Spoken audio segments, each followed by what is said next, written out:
employees who serve 440,000 customers in over 180 countries. So by now, I'm sure your eyes are glazing over from all these statistics. I translated what we do into some of the well-known industries that SAP systems touch. 77% of the entire transactions in the world touch an SAP system. And companies of all sizes use our software applications to run their business. However, our software is behind the scenes, which is why most people have never heard of us, unless they're in the IT business. So here's a sampling of a few of the industries we run. If you eat chocolate or ice cream, drink beer, drive a car, have a pet, there's a very strong chance that you enjoyed that experience partly because of SAP. So think of us as the engine that makes businesses go. Specifically, our software powers finance, human resources, procurement, supply chain, inventory, just about every business process you can think of. And what's really exciting, and has been for me since I joined SAP almost 10 years ago, is the incredible amount of innovation that's happening just as a result of the next wave of digital. It's much smarter, it's much more connected, and much more baked into our everyday lives. And I'd like to show you what this means with 4 real-life examples. These are blogs that I've published. The whole purpose, of course, is to spotlight SAP innovations that are changing the world, because our vision is to make the world run better and improve people's lives. So let's talk about this first one, drones to prevent wildfires. Very, very timely. I just posted this on Forbes.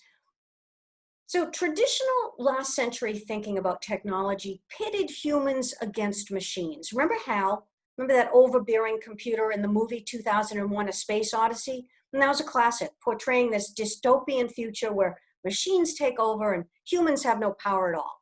This is not reality. In fact, the next era of digital is about humans plus machines. And I write a lot about this trend because it's important to dispel these anti-tech myths. The truth is, the machines can do things humans are not well suited for, like intelligent drones. And as I mentioned, this is a blog I recently published on Forbes. It's actually what we call a POC, meaning a proof of concept. It's an idea that our engineers developed in partnership with Intel. And that's another characteristic about this next digital era. You cannot do much of anything alone. Every successful tech company does need to partner with others to develop software applications with some pretty exciting capabilities. So case in point is our intelligent drone. This concept is being marketed to electric companies in California to help prevent wildfires. As we know, wildfires cause millions, some cases billions of damage to property, not to mention lost lives. However, this is not your ordinary everyday drone. It's equipped with image recognition software. It's a camera. It takes pictures and it analyzes what it sees. So the drone can go places humans cannot, looking on top of electrical poles. It can see wires, hazardous stuff that's in remote locations. It can easily travel thousands of miles to capture what's actually going on around the electrical grid. And it's sending those images in the cloud to experts on the ground. It's making recommendations. It's flagging potential problems like, hey, we've got some overgrown vegetation, which, by the way, is what regularly causes a lot of the wildfires in places like California. And you might ask, well, where do people come in? Well, the drones aren't replacing people. They are providing data. And humans step in to make the judgment calls. Like, hey, this is an invasive species. We have to cut it down. Or this is a protected tree. We need to trim it. Or it's dying. Let's get rid of it now. Or maybe there's trash or debris on top of lines. And unless you suddenly sprouted wings, humans would never see this. And that's where the intelligent drone comes in. And it doesn't stop there. Remember those business processes that I mentioned earlier that SAP essentially owns? Well, in this drone, the data connects back to company systems. In this case, like maintenance planning and inspections and remediation. So experts get the analyzed data from the drone with the images. They can actually see the debris or the overgrown tree on the lines. They decide what needs to get done. And their work orders go through the SAP system to solve the problem in the field. And here's the punchline. Truck rolls, so truck rolls means sending human workers into the field. Those are the biggest expense for electrical companies. So using the drone, which is connected directly to SAP systems for maintenance, planning, and inspections, it allows the companies to save money. They're not wasting time. They know exactly what the problem is, where it is, and they only send trucks to fix what's needed. And they are able to cover a lot more ground, make better decisions to prevent wildfires by controlling overgrown vegetation and other potential hazards. And they also have proof of what they fixed to meet regulatory mandates. Humans plus machines are so important. So think about all the other places this helps humanity. Disaster response to get the right help where it's needed fast in case of floods or other disasters. Smart cities to make places safer to live. Improve citizen services, the list goes on. And the other thing too I want to add, drones and robots have come a long way in a relatively short time frame. The first generation was not as practical or as successful for one major reason. The first generation devices didn't have the intelligence, they didn't have the connectivity across systems to really make a difference the way the new ones do. My second example, I promised you a snack, okay? So this is the virtual snack that you're getting. This is my second example of humans plus machines is the Girl Scouts. And these are most emphatically not last century Girl Scouts. They are plugged in and connected to the latest innovations. SAP is a major partner supporting the Girl Scouts in a lot of different ways. And a lot of people don't know it, but the Girl Scouts are leading the largest national effort in the United States to teach girls 21st century skills. It's part of our corporate social responsibility program, which supports diversity and inclusion. And this blog that I wrote it was probably, I think I published it in June or so. It's excerpts from a video broadcast, a conversation between the Girl Scouts CEO and one of SAP's senior leaders. The CEO, Sylvia Acevedo, she shared how the Girl Scouts has just transformed themselves, and not just because of COVID-19. They were already full speed ahead. All these programs to help move girls into STEM careers. And STEM, if you're not sure what that means, it's science, technology, engineering, and math. And these areas are still stubbornly male dominated. And we are working together to change that. So when the pandemic struck, the Girl Scouts moved their in-person cooking selling operations online in less than 10 days. And somewhat counterintuitively, going virtual actually has helped bolster their community spirit. So their online troop meetings increased because girls want to stay in touch with their friends more. And the troops are creating tens of thousands of face masks. One troop is using 3D printing to churn these out.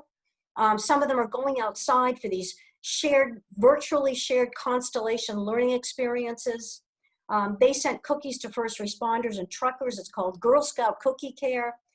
The Girl Scouts, they're hosting just a host of digital program activities that revolve around STEM, entrepreneurship, the outdoors, and leadership. And what was also fascinating about this talk was the CEO's background. Sylvia worked as a rocket scientist at NASA. She's held positions as a tech executive and entrepreneur. So now she's channeled her passion for space and science and math into skill building for girls through the Girl Scouts. For example, this was really fascinating stuff. She wants to help the girls understand they're not just technology users, right? But also they could be technology creators, designers, and inventors. And the Girl Scouts flipped STEM programming that's been historically designed to meet boys' interests to meet the interests of girls today. So we're talking young girls anywhere from 7 or 8 years old into middle school. And last year, Girl Scouts earned over 1 million STEM badges and 128,000 cybersecurity badges. And best news of all, last I heard, we can all order cookies from the safety of our homes and get them delivered to our front door, so no need to leave. Okay, moving on to my next example of the power of humans plus machines, let's talk about travel. And it's gonna come back, I promise you. At SAP, we have what we call a startup accelerator. And this is where we support entrepreneurs who are developing new technologies. and they want to partner with us or even our partners. And one of those startups is Jet Set Offset. And as we know, one of the immediate effects of COVID-19 was on the environment. And there's been far less pollution because everything shut down, including, unfortunately, the travel industry. But it will come back. And people are already starting to travel a little bit. And also, some of them are much more conscious of sustainability. So enter Jet Set Offset. And they've developed a tool. It allows consumers, so any one of us could use it, and also companies, to donate 1 cent for every air mile flown to environmental nonprofit organizations. So these mileage-based donations, they're tax deductible, and they make donations to a range of nonprofits. Could be organizations offering products or education, advocacy in areas like clean transportation, renewable energy, land and wildlife conservation, reforestation, and green buildings. And in addition to making carbon offset donations, the companies can also use the tool to send reminder messages to employees that, hey, sustainability matters, and you need to be mindful of non-essential travel. So companies can offer their employees environmentally friendly travel alternatives. Look, you're traveling to this city, why not consider taking the train, which is nearby your destination and just as fast? In addition, Jet Set Offset is integrated with SAP Concur. SAP Concur is our travel and expense software. So people can see the environmental impact of their travel, one dashboard. It captures, here's how many miles you've flown, and here are the resultant carbon emissions. So for my last example of humans plus machines, let's head to Nigeria. Wharf is an SAP customer. They are using our mobile texting software to literally save women's lives. And I've interviewed their CEO, Dr. Kimi DeSalva, twice now. She is a fascinating healthcare professional, deeply, deeply committed to helping girls and women. And it is impossible to overstate the challenges they face in Nigeria. In fact, there was an article in the New York Times, I think it came out yesterday, that I was reading. But 1 in 4 girls in Nigeria experience at least one violent sexual encounter before reaching the age of 18. That's 10,000 children attacked every day. 84% of these people don't know where to seek help. So WARF equipped over 500 of their midwives with mobile texting capabilities. And what they need to do is bridge this considerable challenge of providing timely treatment and other services to these people. And this is no easy task. It's a country where over 50% of the population lives in remote communities, often without internet or even regular electricity. And what makes this work is that the local traditional birth attendants are trusted by everyone, including the designated local leaders. And these leaders adjudicate instances of abuse in many Nigerian rural communities. So the text messaging platform does 2 things. First, the midwives can quickly identify, report, and address issues that they discover when they're out in the field. It could be human trafficking, rape, other violence against females. Now, before this, the WARF team, they were making monthly visits, and they reached the midwives and the women patients to these long, arduous journeys on hazardous roads. So there could be a 2 to 3 week time lag between when the midwives discovered a case and when WARF received the information. And that was delaying vital exams and any kind of treatment. So now the midwives have immediate direct communication with WARF services, including their rape crisis center. And second, equally important, the software is fostering ongoing conversations among the healthcare providers and other professionals that are across WARF's education and community service programs. So, for example, now the traditional birth attendants engage more with each other at monthly meetings and through social media and chat groups, and they're incorporating information about identified cases in the field. In one recent case, they took a survivor out of her abusive environment. They got law enforcement involved, and they actually put the perpetrator behind bars. And hence, you can see my headline there, the impact of that one text message had a powerful rippling effect. WARF is also exploring future plans to expand its reach with more community agencies, And like all of the truly useful innovations in this next era of digital, Wharf is using the technology to scale up their services and reach a much larger group of women that they could never reach before in brand new, more valuable ways. And I just pulled together, these are just 3 representative quotes from leading industry analysts who cover the high-tech space. And you can see the trends here. You know, it's out with the old industrial era thinking that still characterized the first 20 years or so of the digital age. And it's not just because of social distancing that digital is shifting. I mean, COVID-19 is one of those before and after inflection points. Every expert I talk with has pointed out companies will be judged based on their response to this crisis. It's not just a blip in time that we will all forget about quickly. Influencers see the pandemic as a wake-up call. You have to transform your business to this next phase of digital, or you just won't make it to the other side. So remember at the beginning of this call, I talked about Facebook being representative of the old original digital era of social media. Well, what I'm on the lookout for is the next wave. You know, what replaces Facebook and brings all of us in our business and personal lives a better experience, a more fulfilling future. And as we move forward, a host of issues are emerging. And this is just a tiny sampling of the kinds of ethical, moral, legal questions that this next digital era will need to address. You know, how do you balance the benefits of data sharing with personal privacy, not to mention cybersecurity? And what about the unintended consequences of these new technologies? You know, and keep in mind that intelligent algorithms, algorithms are bots that are powered by machine learning. They are only as smart as the people who programmed them. And the more we look into AI for decision-making when it involves humans, the more we're already finding deep flaws in how it's applied, including racism, sexism, and more. An industry analyst I know who covers customer service software makes it a point every time he chats with a bot on screen. So you know how you're on the website and a box pops up saying, "Can I help you with something?" Well, that's an algorithm. That's been programmed to provide answers to common customer questions. So my friend always asks the bot, he'll type it in, "Are you a real person or are you a machine?" So one time he was on a site and the bot answered, "I'm a machine, but I hope to be a real person someday." And that is ingenious programming. So trusted relationship building through humor between a human and a machine. And my prediction is that digital trust will be the most valuable currency in this next era.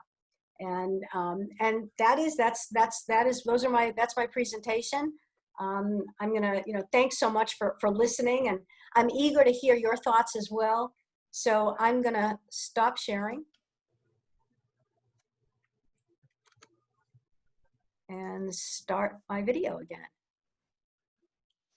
So you all can come on back and either use the chat box or raise your hand, and we can get a conversation going with Susan.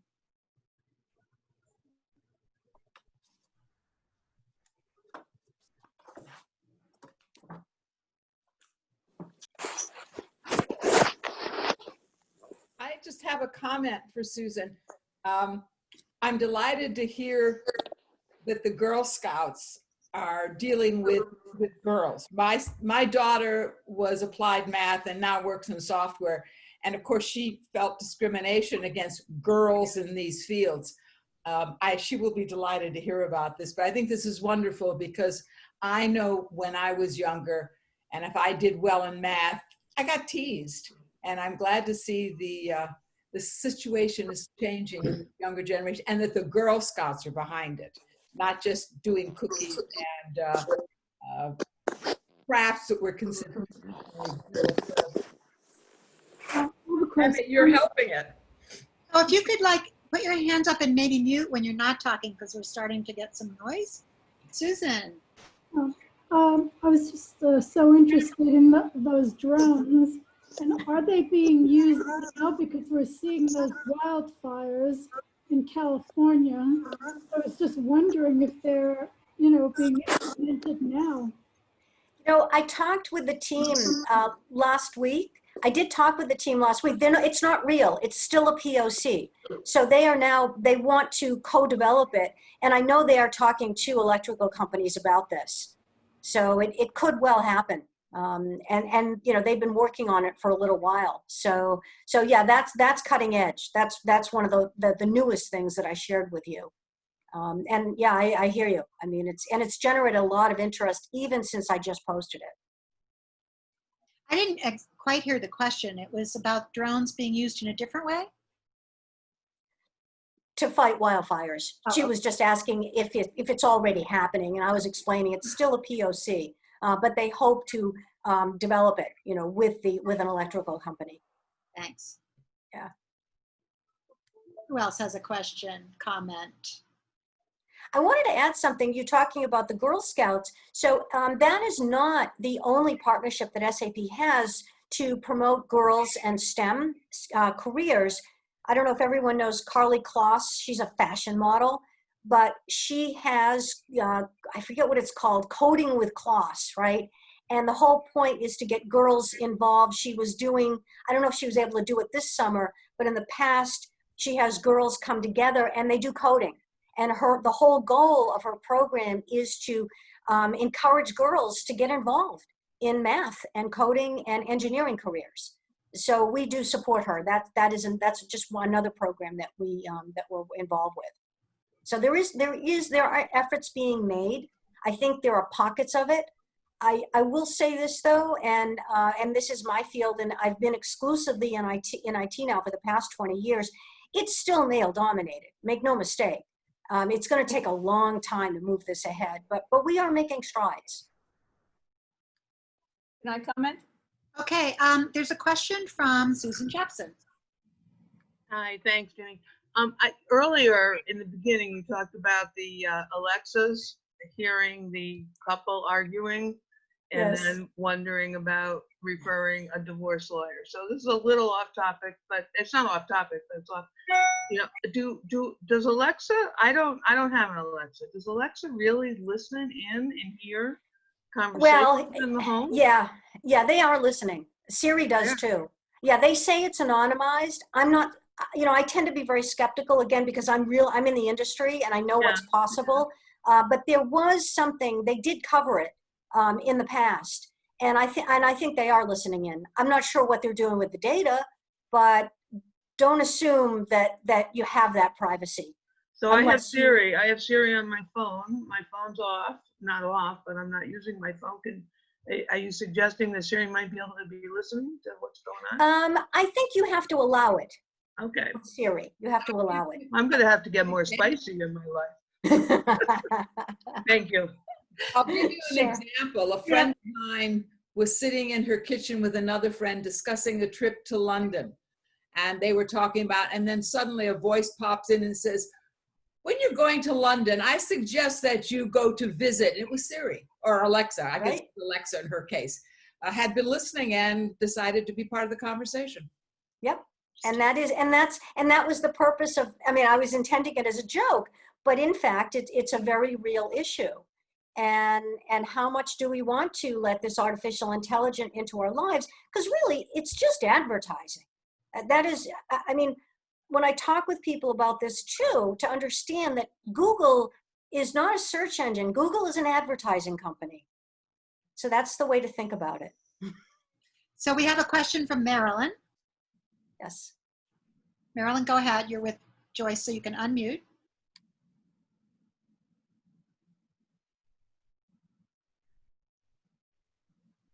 Are you guys there?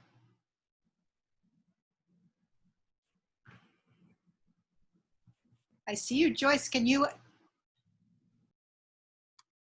I'll unmute you. Yeah, she's still muted.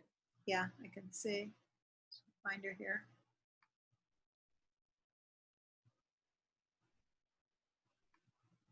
Anyway, in the meantime, we can go. Okay. Oh, there you go. There she is. I lost the picture. We But see you. that's So okay. go ahead.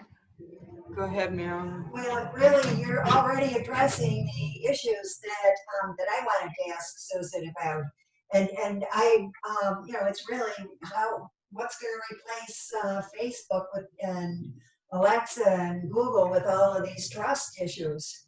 I mean, I was with you, Susan, when you said, well, you're not so sure about Siri. When, I asked about that even at the ice cream social. The trust thing, what is the next phase for replacing Facebook and Siri?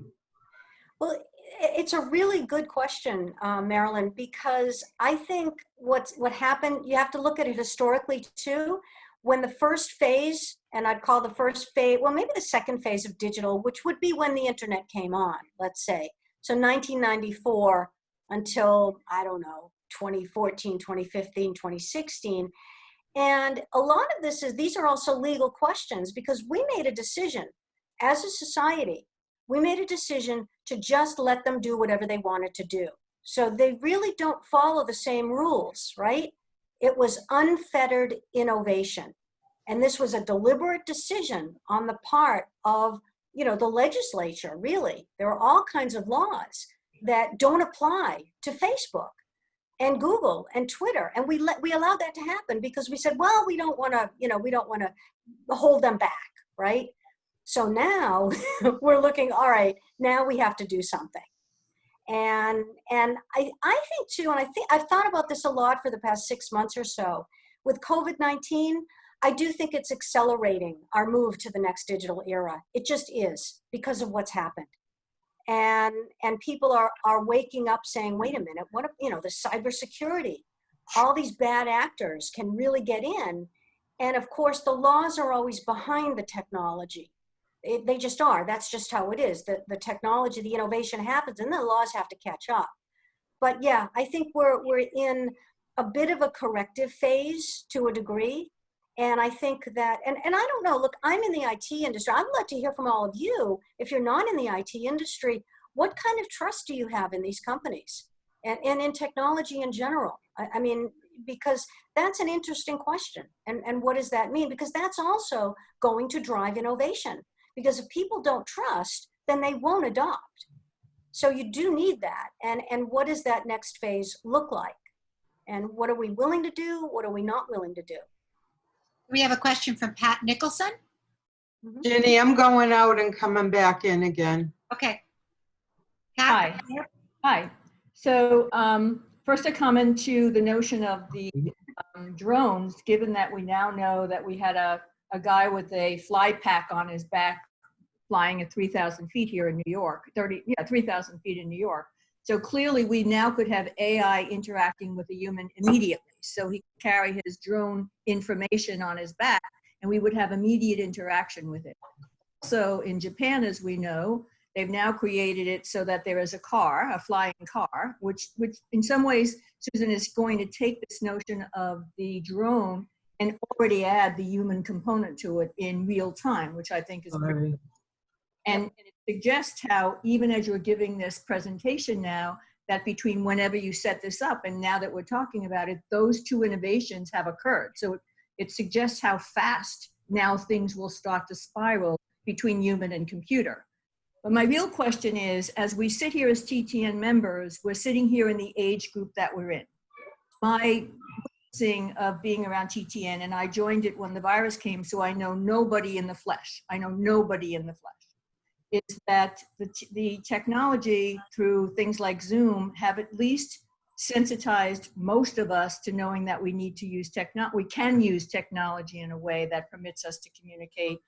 We can't do it ourselves. But for me, the then big question about this is, as long as the input to technology is using another machine to do it, we ourselves won't take ownership for how it is that we can become inventors for being able to look at technology and the way it can improve our own lives. So for me, the big innovation would be to put things on my hands or my eyes or my legs or something so that when I'm moving about my life, I'm trying to say to myself, what can I do with technology that's going to add to my life? All of things like being able to put these chips in your hand so you now don't have to go out with your credit card, you know, that kind of thing, which may sound crazy at this point. but it's clearly where we're moving. And in our age group, we're not going to be the innovators. We're going to be the laggards unless we own the input to designing something from our own life need. Yeah, and you know what? It's not crazy. That is already happening with wearables and all kinds of things. I mean, and that's that human plus machine. I mean, that really is. And at this point, that's all I'm writing about for many of my stories. And yeah, Yes. I think that people of all ages need to be involved in this. That it's sort of, I don't know, maybe it is the democratization of IT. Maybe that's how we do it. Maybe that's part of what happens, as opposed to being the sole purview of a group of people that are, and I'm just going to pick on them, in Silicon Valley or even Kendall Square, right? And they're a certain age, they're a certain gender, they're a certain type, right?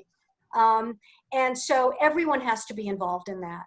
I mean, and that's why I get excited when I talk to like people like Carly Kloss and then Sylvia Acevedo, because they are absolutely opening it up.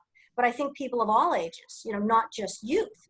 It's definitely, you know, people too, because let's face it, these technologies have a lot to offer us as we get older. Well, I guess what I'm suggesting is, and this will be the last of it, and I'll mute myself, is clearly most of the innovations happening on campuses and corporations. We happen to be 3,000 people, women strong, in an age group that is not going to be part of that innovation. We're not going to be part of it. And really, in a lot of ways, listening to this presentation, a discussion, I mean, a proposal could be made for how do we make it so we don't just start talking it from the trust issue? Because once you start trust and privacy, you can't get beyond that nodule. You can't get beyond that thing because it becomes, I'm not going to trust anybody. So the notion then is, how does the technology improve my life?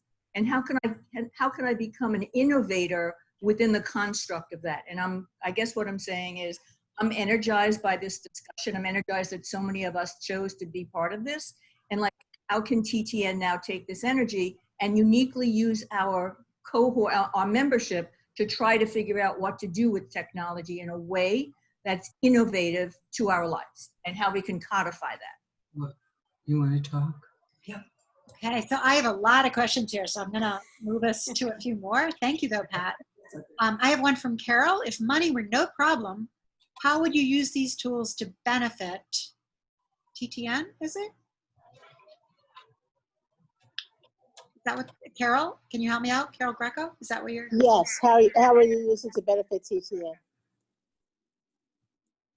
Are you asking me or just anyone? No, I'm asking you, if money were no problem and you were in charge, how would you use all this to benefit TTN? Well, I don't know. I mean, I just picked out 4, you know, semi-random, but, you know, examples of things that I thought would be interesting to the group. And, but there are so many other technologies out there. I mean, this is like tiny, tiny amounts. You know, I was just thinking maybe there are other things, you know, that we can be involved with too. Especially, and you talk about, I mean, given our age group, right? As people get older, we are absolutely considered a huge target market for technology and for innovations. And I think about this all the time. Just even something as simple like self-driving cars, right? And you know, there's no need. If we have those, then hey, we can get around.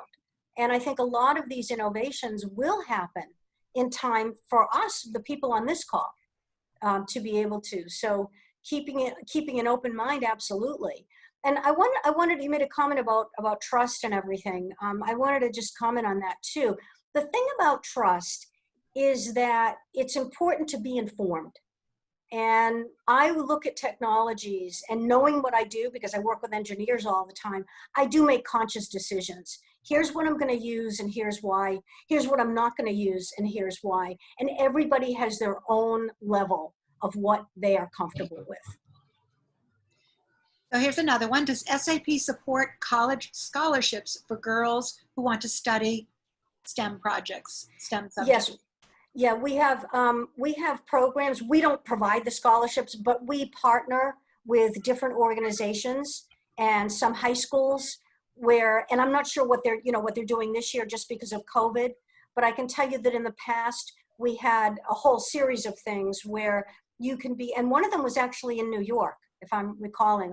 I can't remember the exact high school, but there was one in, I think, Boston, New York, and I think Vancouver, I want to say, and maybe San Francisco. But we partner with some groups, the local groups. Students can come in. They get a mentor from SAP. They're disadvantaged kids, right? So these are kids that wouldn't necessarily be able to afford college on their own. And they get put into a placement program at the high school, right? And then they take AP classes. So it's basically like getting, I think, as if you went to, when you finish high school, it's as if you got your associate's degree. And then you only have 2 years left to go to college. And then you also get an internship on site at SAP and shadow people. So it's really good. I wrote about that a few years ago. So in other words, the company goes to the school that they select or something like that. Well, we're working with a nonprofit organization that works with the school.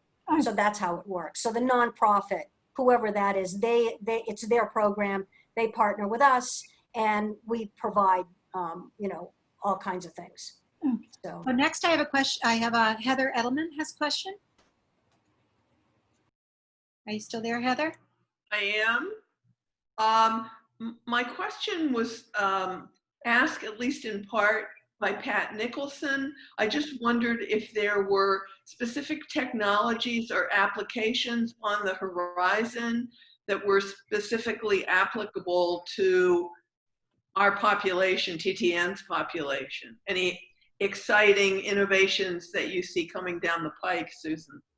yeah, I mean, there's a lot of talk now about sort of bio kind of tech, where literally the technology merges with your body, right? I mean, it's sort of like, think Borgs, but in real life. So there's a lot of experimentation going on with that. And so that's what I mean about, you had, the artificial knee. So you get a new knee, right? So that's old style. The new style is, I don't know, somehow they take your muscles and they actually build new muscles, with the technology. They put it back inside you, right? So there's this merging, literally a merging of humans and machines. And Gartner analysts talk a lot about that one. That's a big one. My son has a friend who has a Tesla that has some self-driving capability. And he talks about how they get downloads repeatedly into the car, and that they're expecting quite soon that the car will take you to the shopping mall, drop you off, you do your shopping, you come out, you call your car, and it comes and picks you up. I kind of like that idea when people start to talk about taking your license away, and you can have a cocktail on the way home. I think that's going to be there for us. I really do. Close. And I just bought a new car, and the self-driving technology is already in it. It's there. So I have a question from Donna. How do you think remote working and education will affect the future of large companies and their vendors in cities? in what way? Just for Donna, you're muted. You're muted, Donna. Unmute. I'll unmute you. I got it. There you Hi. go. I live in downtown Boston, and there's so many office buildings that are, going up. There's a lot of construction, and I think about the small companies, the small mom and pop shops that are there to service the people in the in these offices that are working remotely, and it's going to be a completely different looking city on the other side of it, and I'm wondering how technology could be used to help. Yeah, I think that companies will step up. I think we're looking at a very different way of life. But at the same time, I also think that it will come back. It is going to be different. I think that IDC just came out with something where they said, I have to think about this, it was some percentage. I want to say like around 26% of workers won't come back to the office. I think that's what they said. But the truth is, nobody knows how this is going to shake out. It's just too early to know because we don't know how long this is going to go and what's going to happen.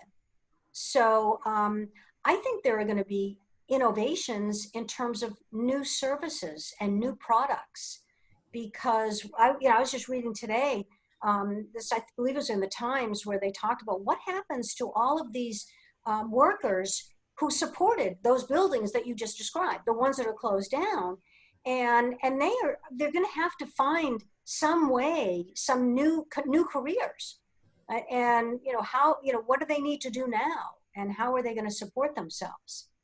And what I find interesting is when you look at something like Uber. So Uber and Lyft, those were what I call disintermediators, right? They came in and suddenly it was a whole new, but they've kind of fallen apart, haven't they? A little bit. That hasn't quite worked out the way that people thought that would work out.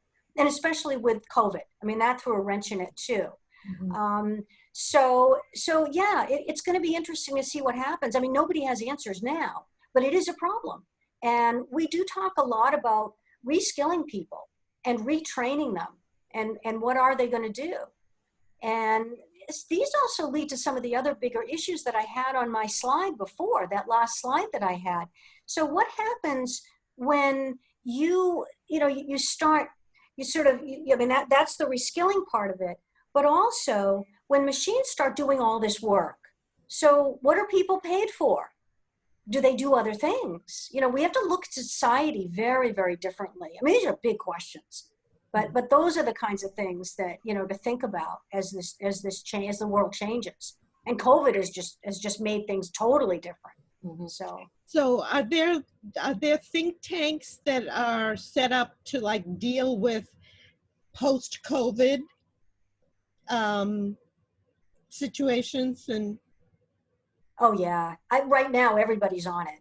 Right now everyone is completely on top of this, as far as what's going to happen to industries, what does the new normal look like, what should you be doing now, how to prepare.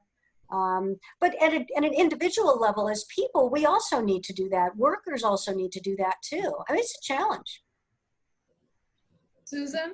So we're down to our last question or two, and I'm gonna, I have in the queue here, Marilyn had one, and then Diane has one, and I think we'll probably have to wrap up. So Marilyn, do you still have a question? Mine is just a quick comment back on that trust thing again. I was listening to Gail King talk, and they always have this little section on, is it a yes or is it a no? And it ties in with that biotech thing. And they were discussing Anthony Mason and Gail King, and so they were voting on, would this be a yes or a no? And it would be putting a chip in the brain. And they described that there is a company that's doing it, and it's for Alzheimer's and for people with neurological problems. And I'm thinking, oh yeah, that's a yes. But then the others, I think Gail maybe gave it a yes, and Anthony gave it a no. So who's going to make those decisions? Well, I think ultimately it comes down to the individual. And I think what we've learned, this is my sense, what we've learned from the first era of digital this past 15, 20 years is that you can't just let it go without any kind of control over privacy, because that is what we did. We made that conscious decision. We are going to let you own our data. We're going to give you our personal data. We decided that. And now we're realizing, hey, wait a minute, maybe not so fast. And that is, I think we're going into this next era much more clear-eyed, and with them, because who could even have envisioned Facebook? I mean, it's just, you could never know what it would turn into. So I think that it will inform the conversations and the decisions that we make as things like brain implants happen, and they will. The last question, Diane, do you still have a question? Yeah, I do. This is maybe the sort of negative part of all this, which is the big brother kind of idea. which of course we all would be concerned about, who's going to track us, who's going to whatever. And those things are probably not going to be solved by the technology companies. Theoretically, in the past, they have been solved by government, which often is very slow to react to these kinds of issues. So I would be concerned about that. And I wondered if you had thoughts on that, and how we can prevent tracking us when we don't want to be tracked, or revealing other things about us that we shouldn't have revealed. Well, I mean, you can see Mark Zuckerberg, right, with his response, because he came of age when there were no rules at all, and he still can't figure it out. I mean, every time you look at him, he's just squirming because he doesn't want to change anything. He's had it good now, right, since 2007. And so, yeah, and that's why I'm saying, what's the next Facebook? Who's going to come in for the next group? And they will have gotten, I'm not going to say they're going to get everything right, but they're going to get more of it right. And but is it government's role somehow need to be involved in this? Oh yeah, that's what I meant by the legislature, by the laws. Absolutely. The government will have to. I mean, they were hands off. And again, those were decisions that we made because we wanted unfettered innovation. We didn't want to stop them. So yeah, the responsibility is all of ours, I think, as far as, good. I lied. There is one more question. What is your nickname, Susan? Oh, and you stuck with me this whole time. So the big reveal. My nickname is Pinky because I used to play with pink balls. Ah.